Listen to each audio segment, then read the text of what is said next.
My name is Avery Bennett, and there is one sentence I've been afraid to say out loud for years. I married my sister's husband. I know exactly what you're thinking. You probably think I betrayed my sister. You probably think I was secretly waiting for her marriage to fall apart. You probably think I had feelings for her husband long before they separated and simply waited for the right opportunity to take him from her. And honestly, if I heard a story like this from someone else, I might have thought the same thing. Because when people hear the words, I married my sister's husband, they don't usually ask what happened before the wedding. They don't ask who walked away first. They don't ask who abandoned whom. They don't ask who spent years breaking a family apart before someone else eventually helped put the pieces back together. They simply judge. And for a long time, I let them. I stayed quiet. I allowed people to whisper behind my back. I allowed relatives to look at me differently. I even allowed some people to call me a homewrecker without defending myself. Because how do you explain something that sounds wrong before you even get the chance to tell the story? How do you tell someone that the man you eventually married was once your sister's husband, but that you never touched him while they were married? How do you explain that you didn't plan it? That you didn't dream about it? That you didn't move into your sister's house thinking you would one day walk down the aisle with her husband? Because that wasn't my plan. Not even close. When I first entered my sister's home, I wasn't looking for love. I wasn't looking for a husband. And I certainly wasn't looking for Ethan Carter. I had just lost my job. I was 30 years old, confused about what I wanted to do with my life, and struggling to figure out how I was going to pay my bills. My older sister, Madison, was 35. From the outside, Madison had everything. She had a beautiful home, a successful husband, 3 children, a comfortable lifestyle, and a husband who worked harder than almost anyone I knew. But behind the walls of that beautiful house, something was terribly wrong. I just didn't know how wrong it was yet. Before I tell you what happened between Ethan and me, you need to understand something about Madison. She had not always been like that. When we were younger, Madison was the sister I admired most. She was confident. She was fearless. She could walk into a room full of strangers and somehow make everyone notice her. When we were teenagers, I used to follow her around everywhere. If Madison bought a particular jacket, I wanted one. If Madison started listening to a particular singer, suddenly I knew every song. She was my big sister, and I thought she was perfect. But somewhere along the way, Madison changed. Or maybe the person she really was simply became impossible to hide. She married Ethan when she was 26. Ethan was 28 at the time. Their first years together looked beautiful from the outside. They had their first child, Caleb. Then came Chloe. Then Mason. 3 beautiful children. 3 reasons, I thought, for Madison and Ethan to be happy. But by the time I was 30, their marriage had become something completely different. I didn't know that when I first agreed to move in. All I knew was that Madison kept calling me. Again and again. Avery, I'm exhausted. Avery, I can't do everything myself. Avery, these children are driving me crazy. I need help. I had heard those words so many times that when I lost my job, Madison was one of the first people I called. I remember sitting on the edge of my bed that afternoon, staring at my phone after my employer had told me my position was being eliminated. I had worked there for almost 4 years. And just like that, I was unemployed. I felt embarrassed. I felt angry. Mostly, I felt lost. Then my phone rang. It was Madison. I almost didn't answer, but something inside me told me to pick up. Hello, Avery, are you okay? I laughed softly. It was strange. My sister sounded concerned, but I could hear the television playing loudly in the background.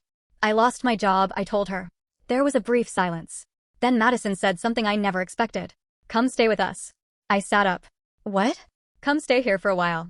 You can help me with the kids, and you won't have to worry about rent until you get back on your feet. At that moment, it sounded like the perfect solution. I could help my sister. I could spend time with my nieces and nephew. I could save money. And most importantly, I wouldn't feel like I was completely alone. So I agreed. I packed 2 suitcases. I drove to Madison's house. And I thought I was going there to help my sister. I had no idea I was walking into a marriage that was already falling apart. The first thing I noticed when I arrived was how quiet the house was. Not peaceful. Just quiet. The kind of quiet that feels uncomfortable. Madison opened the front door wearing an expensive robe. She smiled when she saw me. Avery. She hugged me quickly. Then she stepped aside. Come in. I rolled my suitcase through the doorway. Where are the kids? Madison shrugged. Upstairs, probably. Probably? She sighed. Avery, please. I'm tired. I didn't think much of it. I went upstairs. And that's when I met the 3 children again. Caleb was 16. He was sitting at his desk with headphones over his ears. Chloe was 12, lying on her bed with a book in her hands. And 8-year-old Mason was sitting on the floor playing with a toy car. The moment Mason saw me, his face lit up. Aunt Avery. He ran toward me. I hugged him. Look at you. You've gotten so big. He smiled. Chloe smiled too. But Caleb barely looked up. I assumed he was just being a teenager. I didn't know then that Caleb had already learned something most children shouldn't have to learn at 16. Sometimes adults leave. Sometimes parents stop choosing their children. And sometimes a child becomes old enough to understand that the family everyone sees from the outside is not the family that exists behind closed doors. That evening, I met Ethan properly. I had seen him before, of course. He was my sister's husband. I'd known him for years. But I had never lived under the same roof with him. He came home around 7. He looked exhausted. He walked through the front door carrying a work bag. When he saw me, he stopped. "Avery?" I smiled. "Hi, Ethan." He looked surprised. "What are you doing here?" Before I could answer, Madison called from the kitchen. She lost her job. "She's staying with us." Ethan looked at Madison, then at me. Oh, there was nothing romantic in that moment. Nothing secret. Nothing unusual. Just a man looking at his wife's younger sister and realizing she was going to be living in his home for a while. He gave me a polite smile. "Well, you're welcome here." "Thank you." That was it. If someone had told me that this tired man standing in front of me would someday become my husband, I would have laughed. Actually, I probably would have thought they were crazy. Because at that point, Ethan was simply my sister's husband. Nothing more. And Madison was simply my sister. But that first night taught me something. People can live under the same roof and still live completely separate lives. At dinner, I watched Ethan serve the children. He asked Caleb about school. He asked Chloe about a test. He helped Mason cut his food. Madison barely looked up from her phone. At one point, Ethan said, "Madison, can you please help Mason with his homework later?" She didn't even look at him. "You're his father." Ethan became quiet. I looked down at my plate. I didn't want to get involved. It wasn't my marriage. It wasn't my business. But then Mason asked his mother a simple question. "Mom, are you coming to my game on Saturday?" Madison sighed. "I don't know, Mason. But you promised." I said I don't know. The little boy's smile disappeared. Ethan looked at him. "I'll be there." Mason smiled again. "Really? Really?" I remember watching that exchange. And something about it stayed with me. Not because Ethan had done anything extraordinary, but because it seemed like he was constantly trying to make up for something the children were missing. At the time, I didn't know what that something was. I didn't know that my sister had already emotionally abandoned her family. I didn't know about the messages on her phone. I didn't know about the late nights. I didn't know about the arguments. And I certainly didn't know about Logan Pierce, the man who would eventually change all of our lives. That first night, I went to the guest room and unpacked my things. I remember standing beside the window and looking out at the quiet street. I told myself, I'm going to stay here for a few months. I'm going to get another job. I'm going to help Madison with the children. Then I'm going to move out and get my own place. That was my plan. Simple. Safe. Normal. But life rarely follows the plans we make when we think we understand what is coming. And I was about to discover that the biggest mistake people make when they look at a broken marriage is assuming they know who broke it. Because the truth about my sister's marriage was much darker than I realized. And the first secret I discovered would make me question everything I thought I knew about Madison. It happened 3 weeks after I moved in. And when I saw the name Logan appear on my sister's phone for the first time, I had no idea that I was looking at the beginning of the end. 3 weeks after I moved into my sister's house, I had started to understand that something was wrong. I just didn't understand how wrong it was. At first, I blamed myself.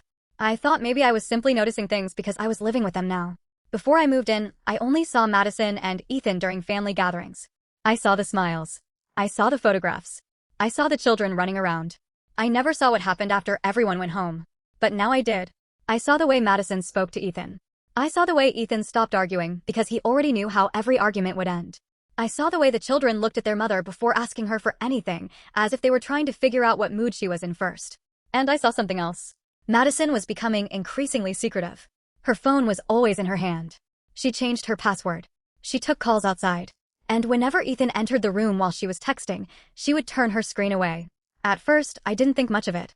People deserve privacy. Even married people. Especially married people. So I kept my distance. I focused on finding another job. I took care of the children when I could. I cooked dinner when Madison said she was too tired. I helped Mason with his homework. I drove Chloe to school when Ethan couldn't. And sometimes, I waited for Caleb to come home because he had started staying late after school. I wasn't trying to replace their mother. I wasn't trying to become important to them. I was simply there. But the more time I spent in that house, the more I realized that the children had already become used to doing without their mother. One Friday afternoon, I was in the kitchen preparing dinner when Madison walked in. She was dressed differently than usual. She was wearing a fitted black dress and heels. I looked at her. Are you going somewhere? She opened the refrigerator. I'm going out. With who? She looked at me. Why? I was just asking. I have plans. What about the kids? She rolled her eyes. Ethan is their father. I stared at her. Okay. She shut the refrigerator. And don't wait up. Then she walked away. I watched her disappear upstairs. A few minutes later, Ethan came through the front door. He looked tired. When he saw me in the kitchen, he smiled. Hey, Avery. Hi. He put his keys down. Where's Madison? She went out. His expression changed. Again? I didn't answer. He looked toward the staircase. Did she say where she was going? She said she had plans. He nodded slowly. Then he looked at the food I was preparing. You didn't have to cook. I know. He smiled. Thank you. There was something about the way he said it. It wasn't romantic. It wasn't flirtatious. It was simply gratitude. Something I realized Madison almost never gave him. That night, Madison didn't come home until after midnight. I was awake because I had been waiting for her. Not because I was suspicious. At least, that's what I told myself. I was sitting on the couch when I heard the front door open. Madison walked inside. She was smiling. Not the smile she usually gave people. A different smile. A private smile. She looked happy. I stood up. You're back. She looked startled. You're still awake? I was waiting for you. Why? I thought something happened. She laughed. Nothing happened. Then she walked past me. Her phone was in her hand. As she passed, the screen lit up. I wasn't trying to look. I swear I wasn't. But I saw the message. One name. Logan. And beneath it, a message preview. I can't stop thinking about tonight. I froze. Madison noticed. She quickly turned the phone over. What? I looked at her.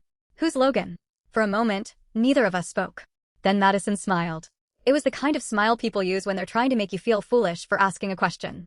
An old friend. An old friend. Yes. I nodded slowly. Okay. She started walking upstairs. Then she stopped. And Avery? Yes. Don't tell Ethan. My stomach tightened. Why? She looked at me. Because he'll make it into something it isn't. Then she walked upstairs. I remained standing in the living room. I didn't move. I didn't know what to think. An old friend. A message saying he couldn't stop thinking about her. And a warning not to tell her husband. None of that sounded innocent. But I still didn't want to accuse my sister of cheating. She was my sister. I loved her. And I didn't want to believe that she could betray her family. So I said nothing. The next morning, I convinced myself that I had misunderstood everything. Until I heard Madison arguing with Ethan. It was around 10 in the morning. I was downstairs with Mason when their voices came from the bedroom. You've been coming home late every night. That was Ethan. His voice wasn't loud. But it was angry. Madison answered. Because I have a life. You're married. And? There was silence. Then Ethan said something that broke my heart. What about us? Madison laughed. Us? Yes. Me. You. The children. You're acting like we're some perfect family. I never said we were perfect. You're always working. You're never around. I work because somebody has to pay the bills. And that's supposed to impress me? I heard something hit the wall. Then Ethan's voice became quiet. Is there someone else? My heart stopped. I looked at Mason. He was playing with his toy car, but he had stopped moving. He was listening. I quickly walked over and turned on the television.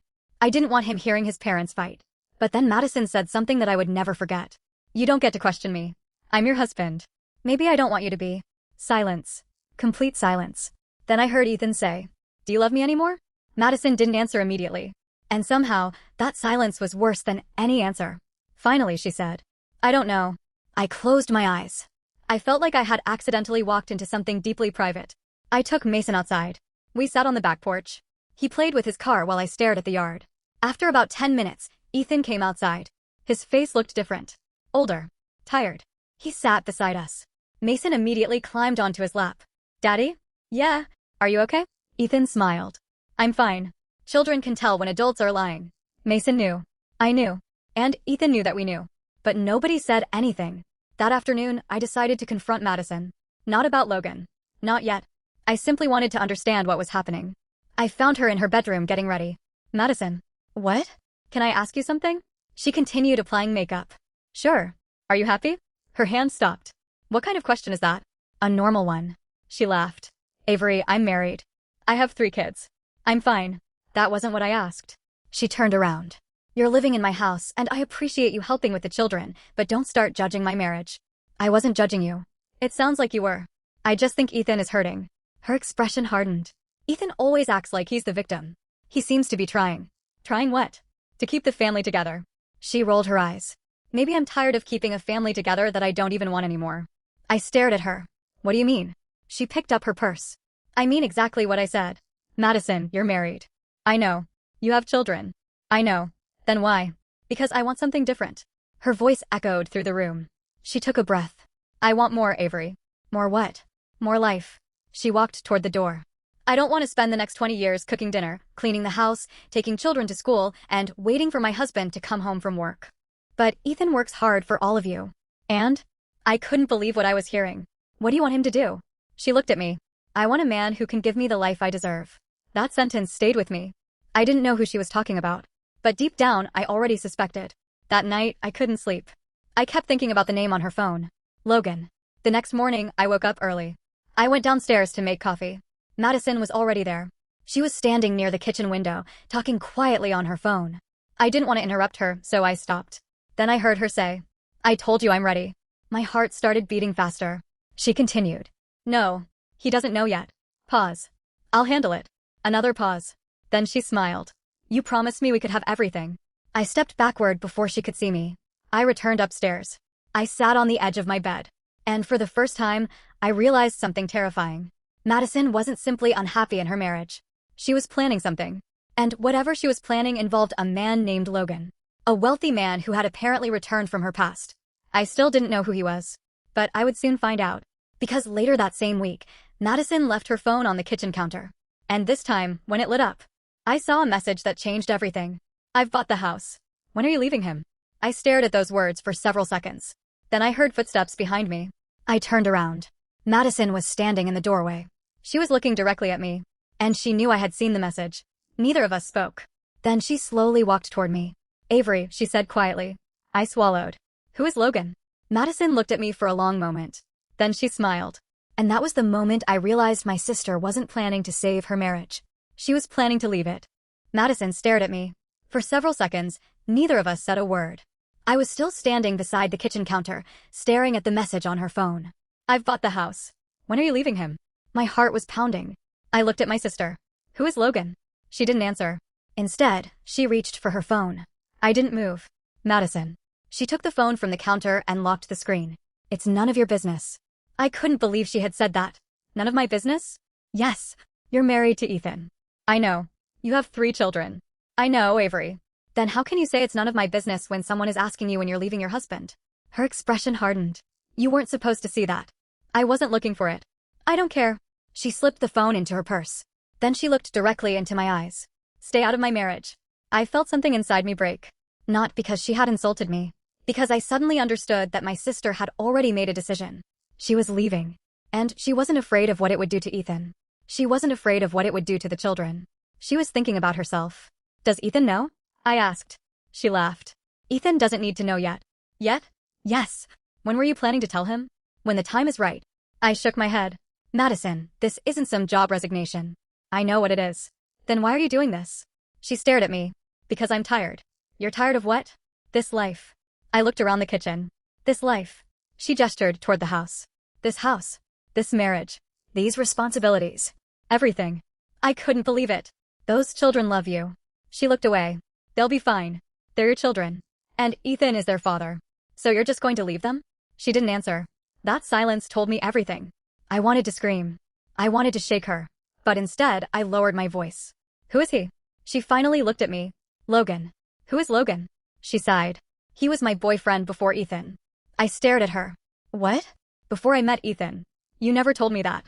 Because there was nothing to tell. Then why is he back? She smiled. Because some people don't stop loving each other. I didn't know what to say. Madison walked toward the stairs. I'm going out. Where? She turned around. I'm meeting Logan. Does Ethan know? She gave me a cold look. Don't make me regret letting you stay here. Then she walked upstairs. I stood there alone. I felt sick. That afternoon, Ethan came home early. I was sitting in the living room helping Mason with his homework when he walked through the door. He looked exhausted. But when Mason ran toward him, he smiled. Daddy. Ethan dropped his bag. Hey, buddy. Mason wrapped his arms around him. Ethan lifted him. How was school? Good. Did you behave? Mason nodded proudly. Ethan looked at me. Thank you for helping him. Of course. He sat down. For a moment, everything felt normal. Then Ethan asked quietly, Is Madison home? No. He looked at the clock. She's been going out a lot. I didn't answer. He studied my face. Avery? Yeah. Do you know something? My stomach tightened. What do you mean? About Madison. I looked down. He sighed. You don't have to protect her from me. I'm not. I know my wife. He paused. Something has changed. I wanted to tell him. I wanted to say, Her name is Logan. She's planning to leave you. Someone has already bought her another house. But I couldn't. Not yet. It wasn't my secret to reveal. And part of me still hoped Madison would change her mind. So I simply said, maybe you should talk to her. He smiled sadly. I've been trying. Then he looked at Mason. Sometimes I think she doesn't even want to be here anymore. I looked at the little boy sitting beside him. My heart hurt. That evening, Madison came home after 9. She was carrying shopping bags. She looked happy. Ethan was sitting in the living room. Where were you? She stopped. Out. With who? She frowned. Why are you questioning me? Because you're my wife. And? Ethan stood. Madison, something is wrong. Nothing is wrong. Then look me in the eyes and tell me there's nobody else. She became silent. I was upstairs, but I could hear them. I stood at the top of the staircase. I shouldn't have listened. But I couldn't walk away. Finally, Madison said, there is someone. Ethan didn't respond. The silence was terrifying. Who? He asked. Someone from my past. Are you cheating on me? Madison took a breath. I have been seeing him. Ethan closed his eyes. How long? She didn't answer. How long, Madison? Months. I covered my mouth. Months. She had been cheating on him for months. Ethan sat down. He looked devastated. Does he know about the children? Yes. Does he know you're married? Yes. And he still wants you? Madison's expression changed. He loves me. Ethan laughed bitterly. Apparently. Then he looked at her. Do you love him? Yes. That one word destroyed something in Ethan. I could see it from the staircase. He didn't yell. He didn't throw anything. He simply looked at his wife as if he was seeing a stranger. What about me? Madison shrugged. I don't love you anymore. And the kids. I'll always love my children. Then why are you leaving? Because I deserve to be happy. Ethan looked at her. Don't you think they deserve happiness too? She said nothing. Don't they deserve their mother? I'll still be their mother. You're planning to leave the house. I need space. You're leaving us for another man. Her voice became defensive. You make it sound terrible. Because it is. She picked up her purse. I've made my decision. Ethan stood. Is he rich? She froze. What? Is that what this is about? No. Does he have money? That's not the point. Then what is the point? He can give me things you never could. Ethan stared at her. What things? She didn't answer. He nodded slowly. I understand. No, you don't. I understand enough. Then Ethan walked upstairs. He passed me without saying a word. Our eyes met for half a second. I could see the pain in his face. He knew I had heard everything. I wanted to apologize. But I didn't know what to apologize for. The next morning, Madison packed a suitcase. She stood in the bedroom while I watched from the doorway. You're really leaving? Yes. Where are you going? I'm staying with Logan. I felt my chest tighten. Does he know you're leaving today? Yes. Madison, think about the children. I have thought about them. Have you? She turned toward me. Avery, I have spent years putting everyone before myself. I wanted to tell her that wasn't true. But I stayed quiet. She zipped her suitcase. Then she looked at me. Take care of them. I stared at her. What? You're staying here anyway. You're asking me to take care of your children while you leave? They're used to you. I couldn't believe what I was hearing. Madison, I'm your sister, not their mother. I know. Then don't put this on me. She grabbed her purse. Ethan will take care of them. Then she walked away. She left that morning. No dramatic goodbye. No tears. No final family dinner. She simply got into her car and drove away. I stood at the window watching her disappear down the street. I thought she would come back. I thought she would realize what she had done. I thought maybe she would miss the children. I was wrong. For the next several weeks, Madison barely came home. She called the children sometimes. She sent gifts. She posted photographs online. And from those photographs, everything looked perfect. Madison was smiling beside Logan. They were staying in expensive hotels. They were visiting restaurants I'd only ever seen on television. She looked happier than I had seen her in years. Meanwhile, Ethan was trying to keep his family together. He went to work. He came home. He helped the children with homework. He cooked. He cleaned. He attended school events. He did everything. But something inside him had changed. He became quieter. One night, I found him sitting alone in the kitchen. He wasn't eating. He was staring at his wedding ring. I walked in. You okay? He looked up. Yeah, you don't look okay. He smiled weakly. I don't know what okay looks like anymore. I sat across from him. He looked at me. Do you think I failed? What? As a husband. I shook my head. No. She stopped loving me. That doesn't mean you failed. What if I wasn't enough? You were enough. He looked down. I didn't know why I said it so quickly. Maybe because I had watched him. Maybe because I had seen how hard he tried. Maybe because I knew the children were lucky to have him. But there was another reason I didn't understand yet. I was beginning to care about him. Not romantically. Not then. But deeply. I cared about the man my sister had left behind. And I cared about those children. Months passed. Eventually, Ethan filed for divorce. Madison didn't fight it. In fact, she seemed relieved. She signed the papers. She moved forward with Logan. And everyone assumed that was the end. But it wasn't. Because the day the divorce became final, something happened that none of us expected. Madison called Ethan. She didn't call to talk about the children. She didn't call to apologize. She didn't call because she missed him. She called to tell him something that would change the entire story. And when Ethan hung up the phone, he looked at me and said, "Avery, Madison wants to come home." I stared at him. After everything she had done, after everything she had said, after leaving him for Logan, Madison suddenly wanted her family back. And I had a terrible feeling that she wasn't coming back because she had learned to love them. She was coming back because she had finally realized what she had lost. When Ethan told me Madison wanted to come home, I honestly thought I had misunderstood him. I stared at him across the kitchen table. "What do you mean she wants to come home?" He rubbed his forehead. "She said she made a mistake." I couldn't speak. After everything Madison had done, those words felt almost insulting. A mistake? Leaving her husband? Cheating on him? Walking away from her 3 children? Choosing another man?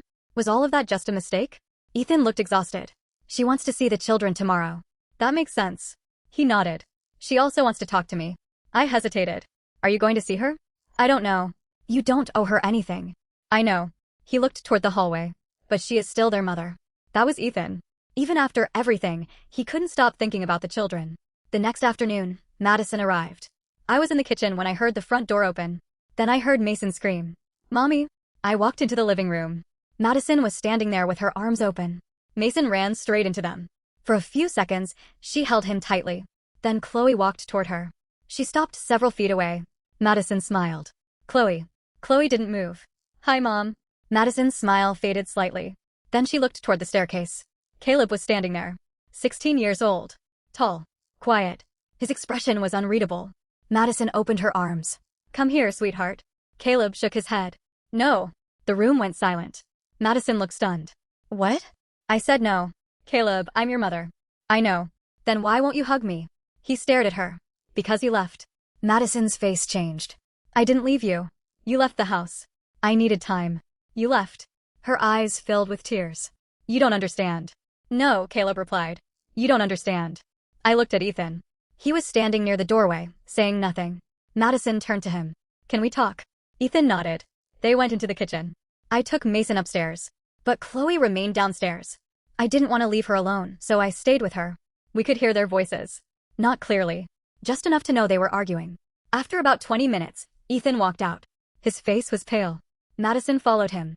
"What did you tell her?" I asked. Ethan didn't answer. Madison looked at me. "I want my family back." I couldn't help myself. "Your family?" She stared at me. "Yes. You left." "I know. You chose Logan." "I know. You said you didn't love Ethan anymore." Her eyes narrowed.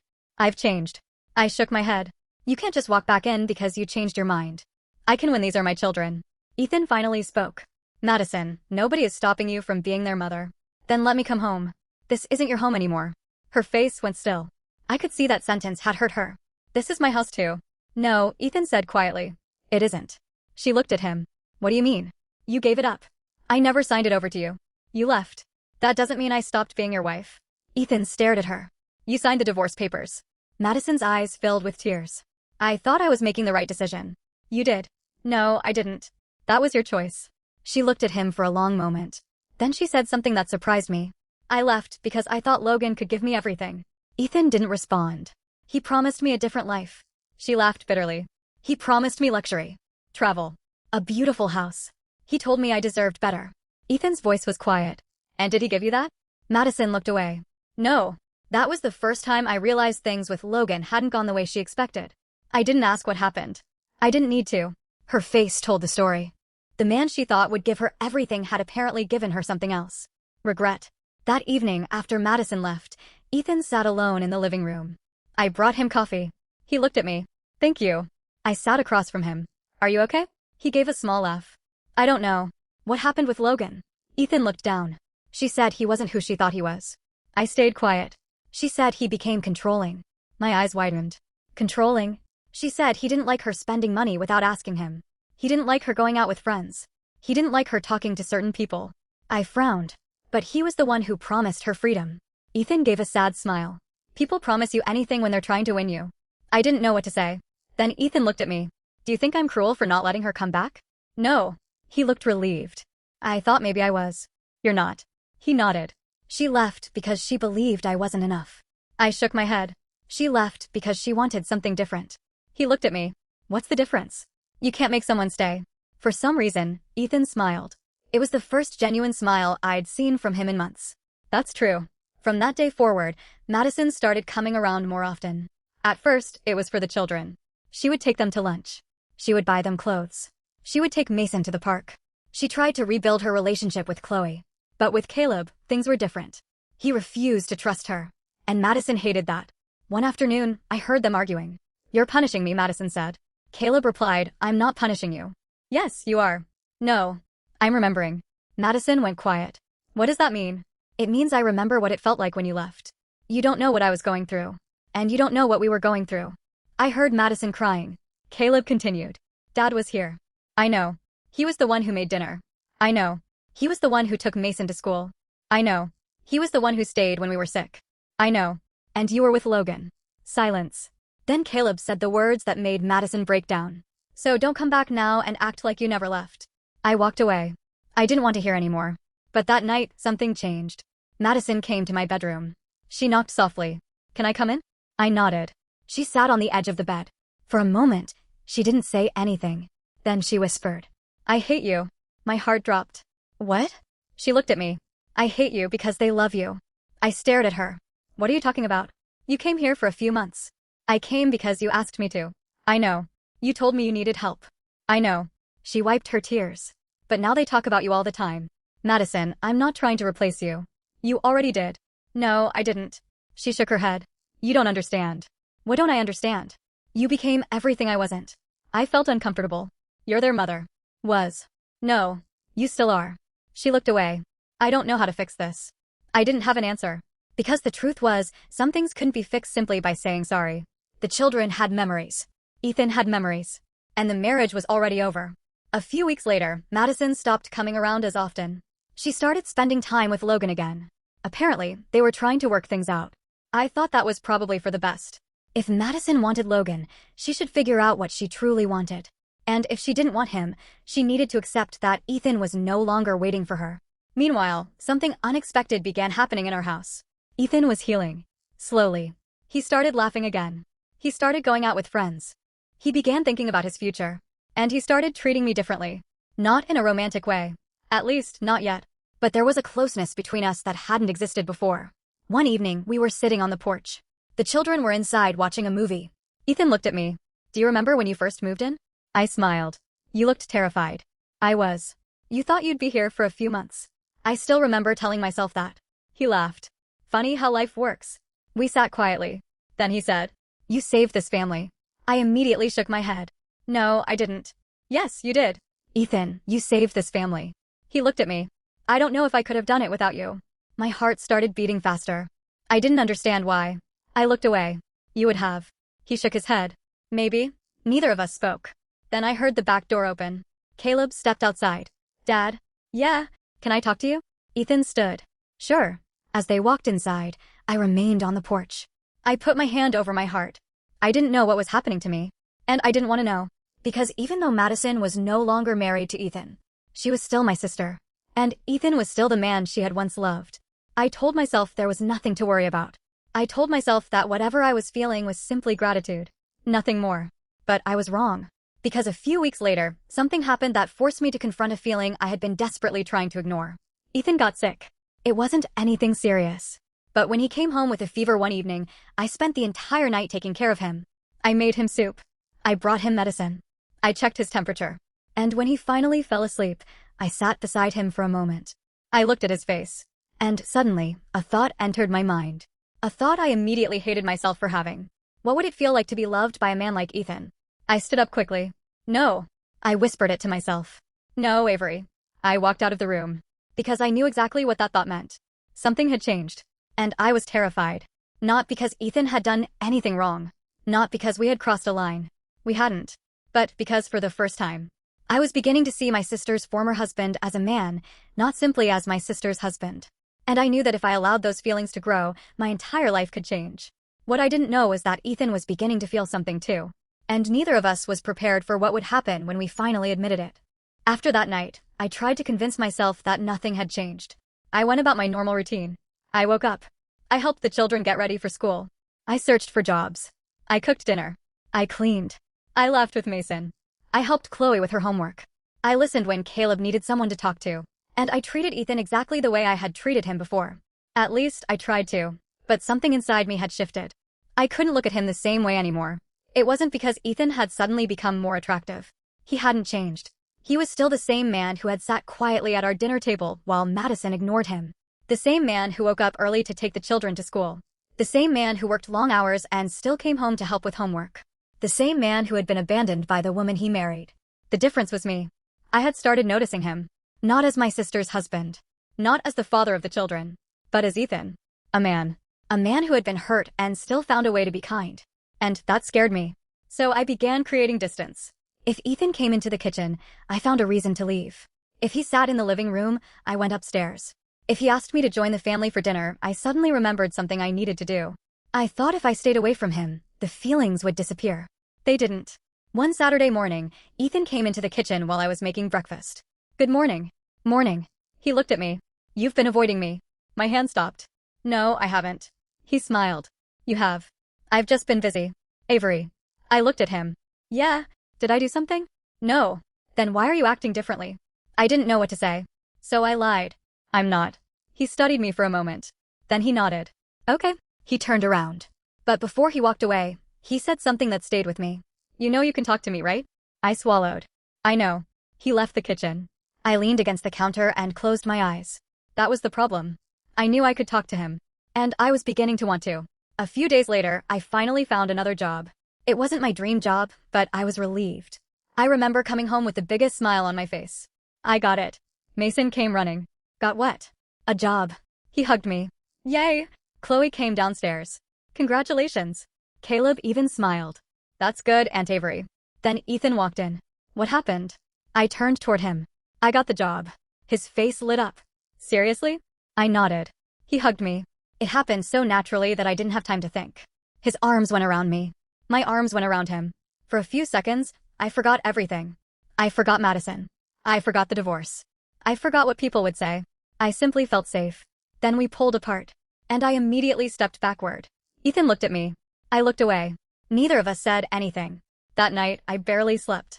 I kept thinking about that hug. And I hated myself for it. Because I knew I was crossing an emotional line. Not because I had done anything wrong. But because my heart was beginning to go somewhere my mind knew it shouldn't. The next morning, I made a decision. I was going to move out. I had a job now.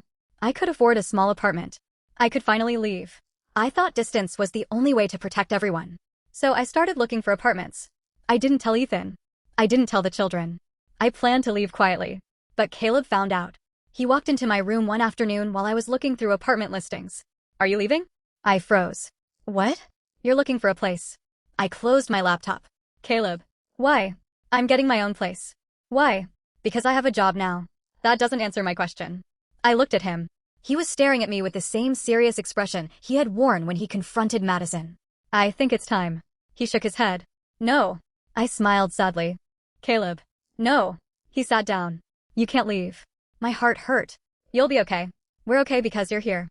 I didn't know what to say. He continued. Dad is happier when you're here. I looked down.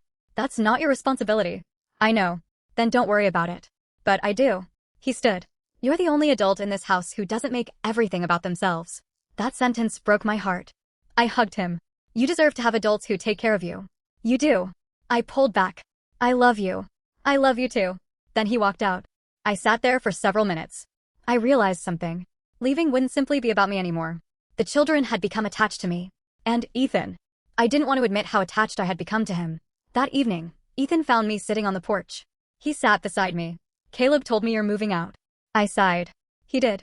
He's upset. I didn't mean to hurt him. Why are you leaving? I got a job. You could stay. I looked at him. I think I should have my own place. Because of me? I immediately looked away. No, Avery. It's not because of you. He was quiet. Then he asked. Is it because of what happened when I hugged you? My heart stopped. I looked at him. What? He looked nervous. I've been thinking about it. I couldn't speak. I know things have been different between us. Ethan. Let me finish.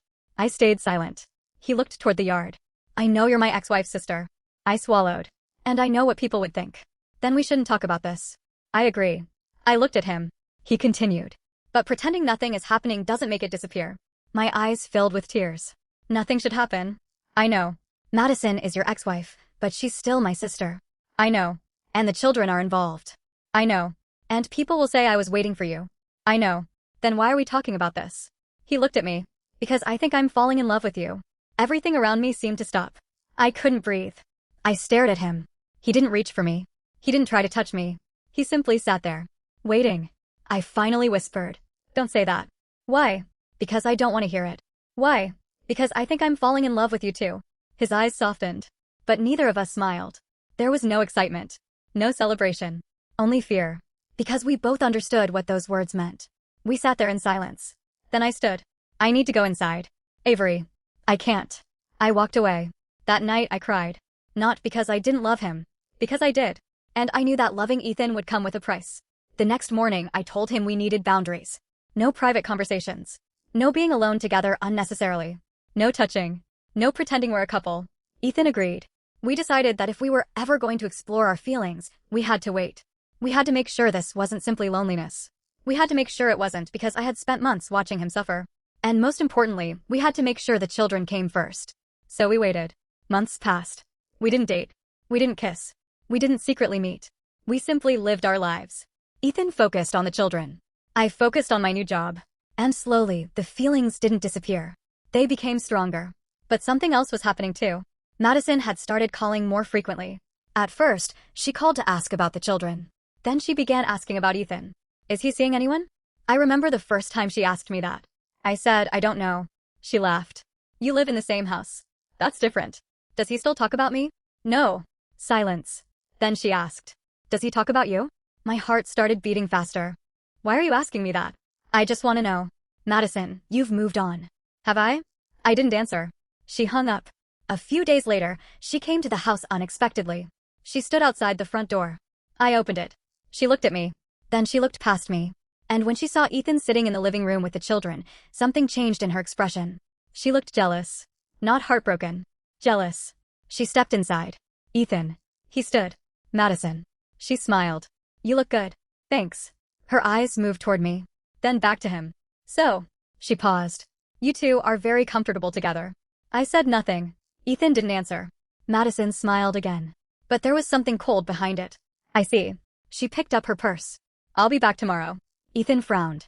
For what? To talk. About what? She looked at him. About us. Then she walked out. I watched her leave. And for the first time, I understood something. Madison didn't want Ethan back because she suddenly remembered how much she loved him. She wanted him back because she could see that he was finally happy without her. And she wasn't prepared to accept that.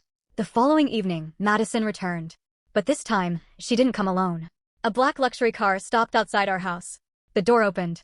And a man stepped out. I recognized him immediately from the photographs Madison had once posted. Logan Pierce. Madison stood beside him. She looked at the house. Then at Ethan.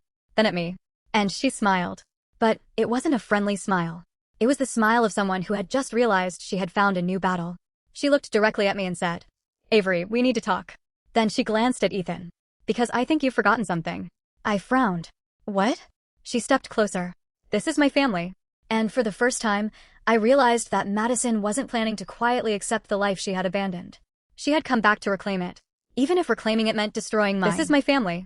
Madison said those words while standing in the doorway of the house she had abandoned months earlier. I remember looking at her and thinking how strange life could be. She had left this family. She had chosen another man. She had signed the divorce papers. She had walked away without looking back. And now she was standing in front of me, claiming everything as if nothing had happened. Beside her stood Logan Pierce. He was dressed in an expensive dark suit, wearing a watch that probably cost more than my car. He looked around the house with a faint smile. I could tell immediately that he was the kind of man who was accustomed to getting what he wanted. Ethan stepped forward. Madison, what are you doing here? She smiled. I told you I wanted to talk. You could have called. I wanted to come in person. Ethan looked at Logan. And you brought him? Logan extended his hand. Ethan. Ethan didn't take it. Logan slowly lowered his hand. I understand this is uncomfortable. You're right, Ethan said. It is. Madison looked annoyed. Can we please have an adult conversation? Ethan laughed softly. About what? About our family. Our family. Yes. You left. I made a mistake. You made a choice. She looked at him. And I'm allowed to regret it. Ethan didn't answer. I stood several feet away, unsure whether I should leave the room or stay. Then Madison looked at me. Avery, can you give us a minute? I stared at her. No. Her eyebrows lifted. No, this is my home too. She laughed. Your home? I felt my face get warm. I live here. Because I allowed you to. Ethan immediately stepped forward. That's enough. Madison looked at him. You're defending her now? She doesn't need defending. She is my sister. And she's been here taking care of the children while you were gone. Madison's expression changed. I never asked her to replace me. You didn't have to, Ethan said. You left. Logan placed a hand gently on Madison's shoulder. Maybe we should go. Madison pulled away from him. No. Then she looked at Ethan. I want my children. Ethan's expression softened. You can see them. I want them to live with me. No. Her face hardened. You can't keep my children from me. I'm not. Then let them come home. Ethan stared at her. This is their home. Madison looked around the living room. It was my home. You gave that up. I was their mother before you were their father. And you can still be their mother. Ethan's voice remained calm. But you can't erase what happened. Madison looked at him for several seconds. Then she turned toward me. You've been waiting for this, haven't you? I frowned. Waiting for what? For him to leave me. My mouth dropped open. Madison, no. You moved in here. Because you asked me to. You got close to my children. Because they needed someone. You got close to Ethan. After your divorce. She stared at me. I could see anger building in her eyes. You expect me to believe nothing happened before the divorce? Yes. Of course you would say that. Ethan stepped between us. Don't accuse her of something you can't prove. Madison laughed. You're defending her again. Because you're wrong. She looked at him. Then she said something I wasn't prepared for. Do you love her? The room became completely silent. My heart stopped. Ethan didn't answer. Madison looked from him to me. Do you? Ethan took a breath. Yes. I closed my eyes. I had wanted him to say those words. But hearing them in front of Madison made everything suddenly real. Madison's face went pale. How long? Ethan looked at her. After the divorce. She shook her head. I don't believe you. You don't have to. She turned to me. You love him. I couldn't lie. Yes. Madison's eyes filled with tears. But then something unexpected happened. She laughed. Not because she was happy. Because she was furious. You actually married your sister's husband in your head already. I shook my head. We haven't married. Not yet. Her words sent a chill through me. Ethan looked at her.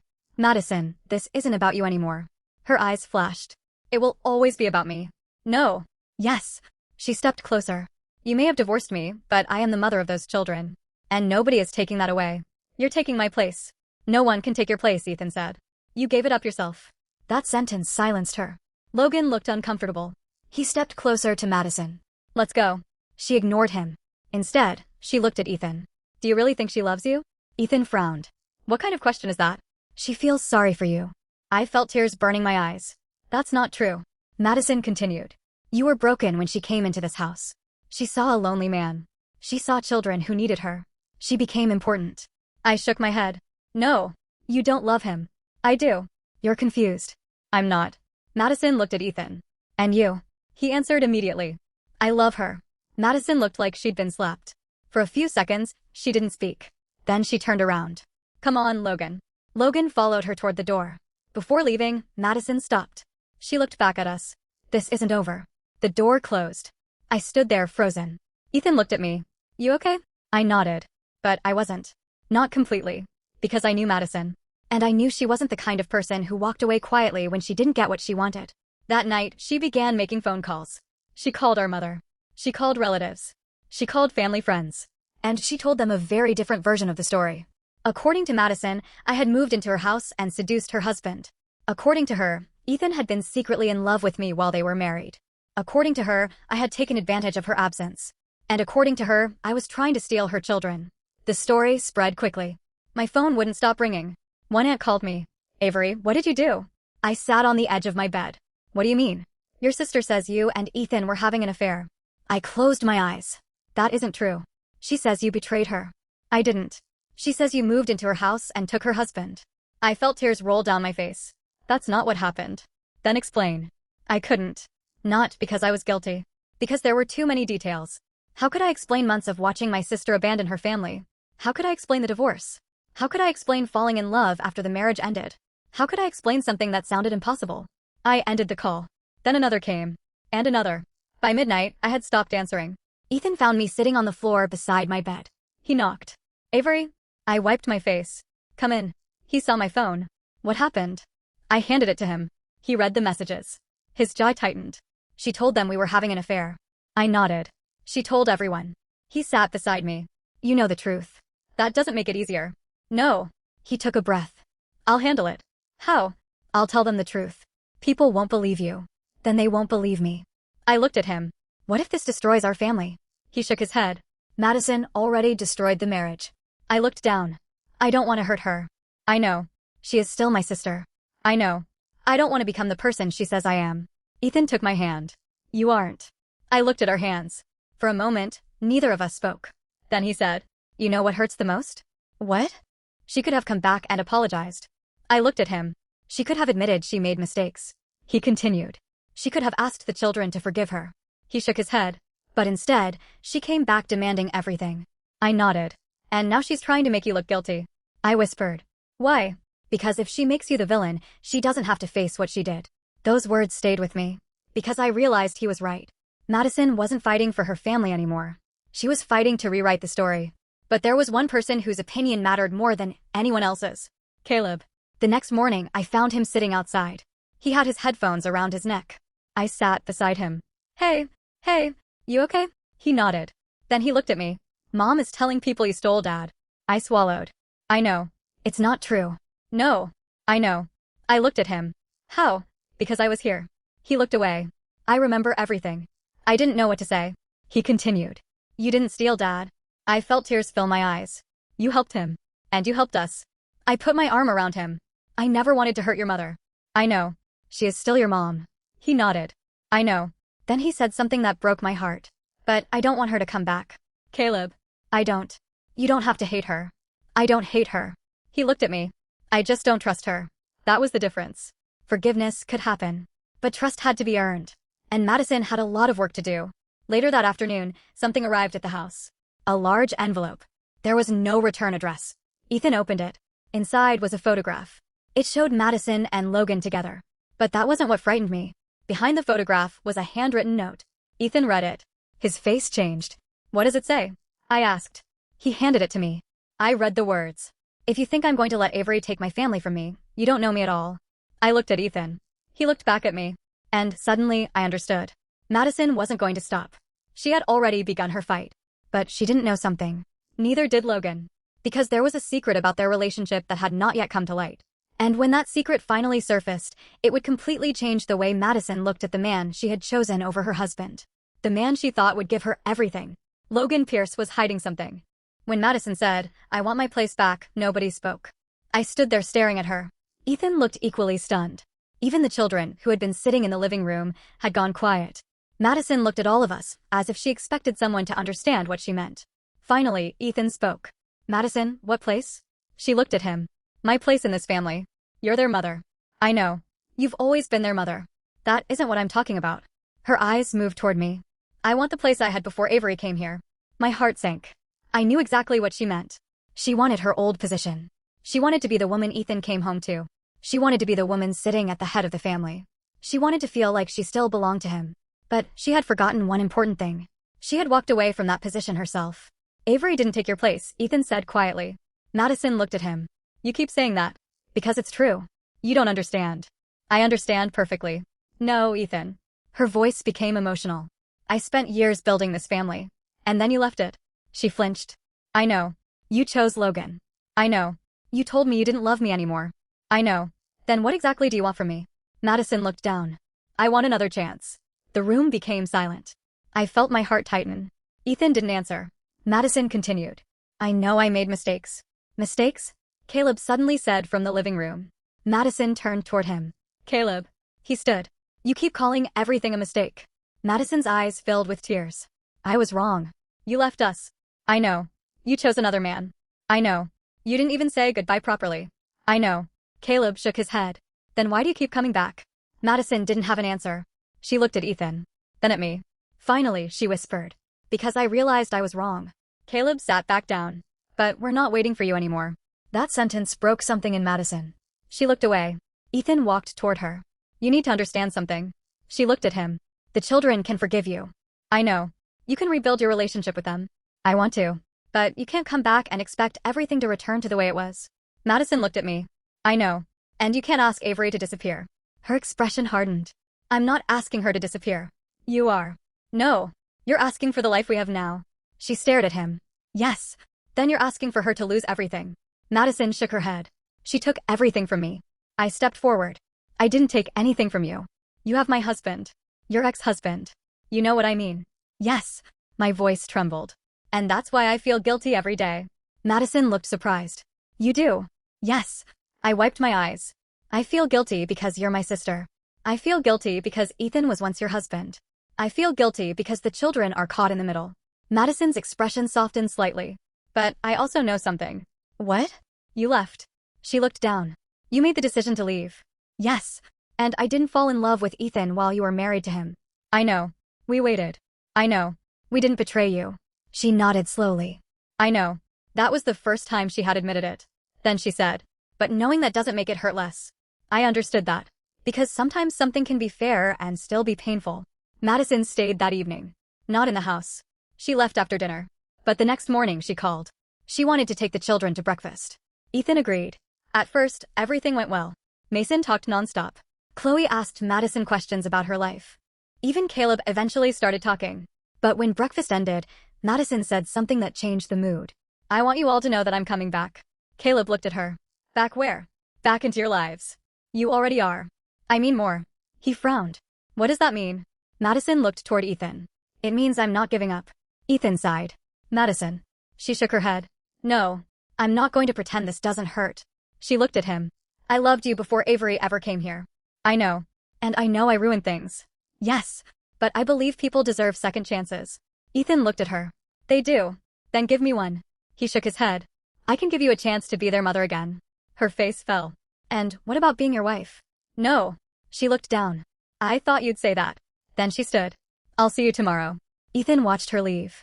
I could tell he felt sorry for her. But I also knew his heart was no longer hers. That night, I asked him, do you think she still loves you? He was quiet for a moment. I think she loves what she lost. What does that mean? I don't know if she misses me. He looked at me. I think she misses being the woman who had me. That sentence stayed with me. Because I realized Madison wasn't necessarily fighting for Ethan. She was fighting against the fact that someone else had become happy with the life she had abandoned. And that was harder for her to accept. Our wedding was only days away. The children were excited. Mason kept asking how many days were left. Chloe helped me choose flowers. Caleb helped Ethan with his suit. For the first time, our house felt peaceful. Then Madison arrived. She stood outside the front door holding a small box. I opened it. What is this?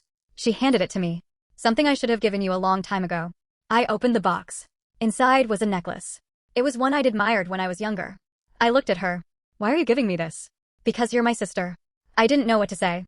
She stepped inside. I've been angry with you. I know. I've blamed you. I know. I even told people you stole Ethan. She looked ashamed. I shouldn't have. I swallowed. No, you shouldn't have. She nodded. But I'm trying to accept what happened. Are you? She looked toward Ethan. I don't know. Then she looked at me. But I'm trying. I hugged her. It was awkward at first. Then she hugged me back. For a few seconds, we were just sisters again. No husband.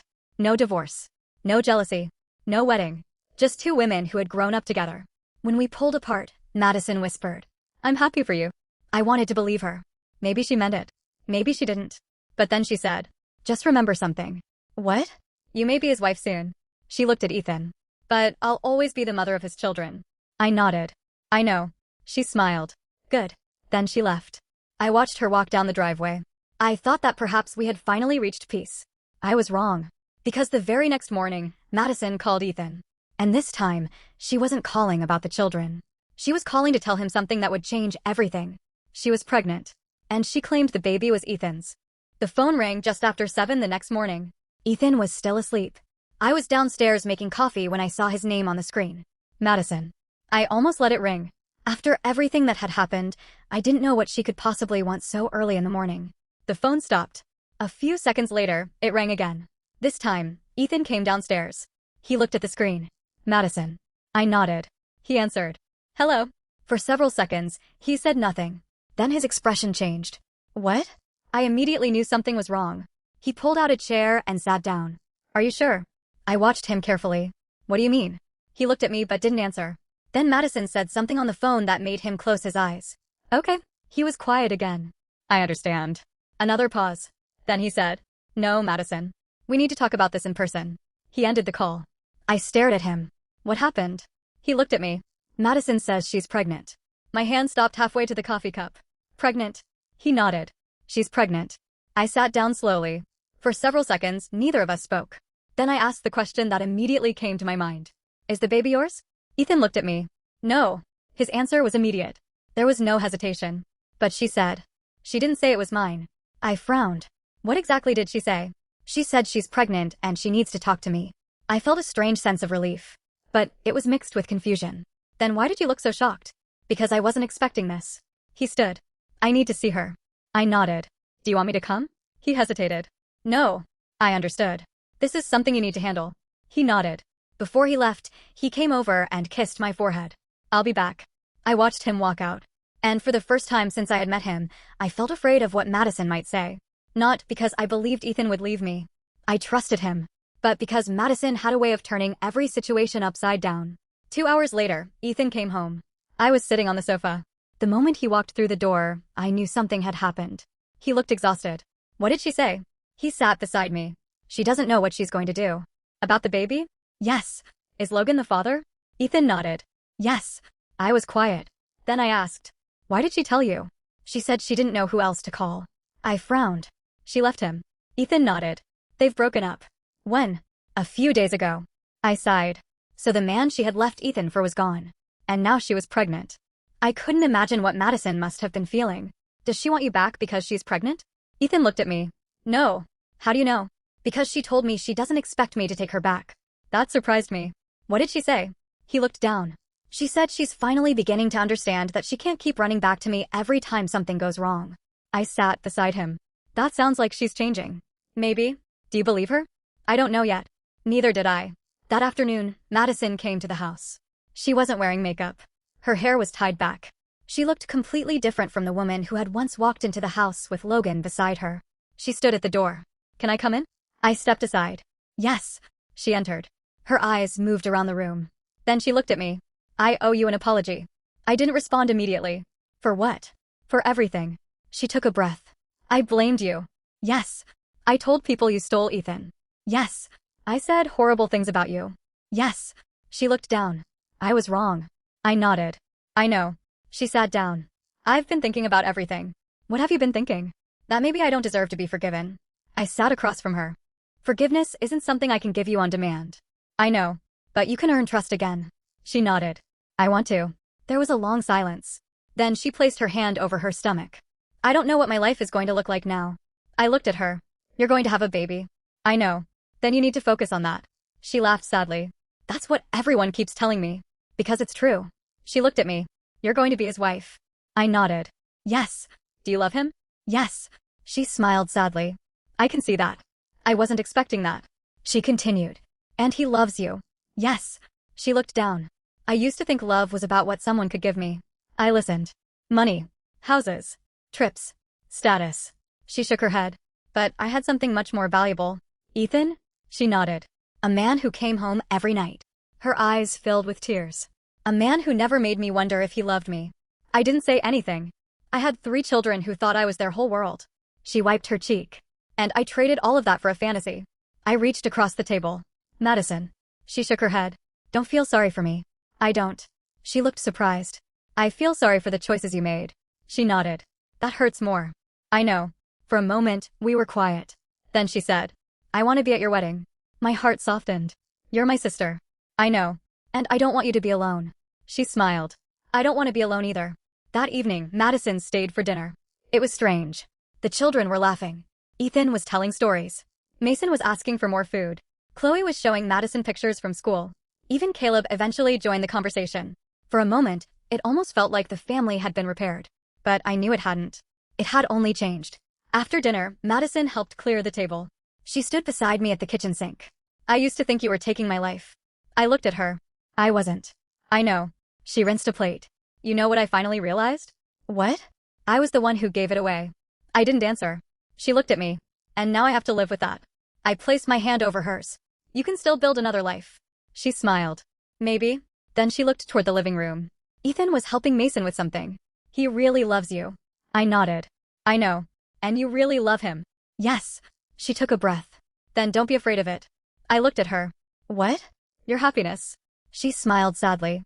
You've spent so much time feeling guilty about loving him that you've forgotten you didn't do anything wrong. Tears filled my eyes. Madison. She hugged me. This time, it felt genuine. For the first time, I believed she might actually be letting go. Our wedding day came 2 weeks later. It wasn't huge. It was simple. Family. A few close friends. The children standing beside us. I remember looking at Ethan as I walked toward him. He was smiling. I was crying. And for a moment, I forgot everything that had happened before. I forgot the accusations. I forgot the guilt. I forgot the years of confusion. I simply saw the man I loved. When we exchanged our vows, Ethan looked into my eyes and said, I didn't know that the hardest chapter of my life would eventually lead me to you.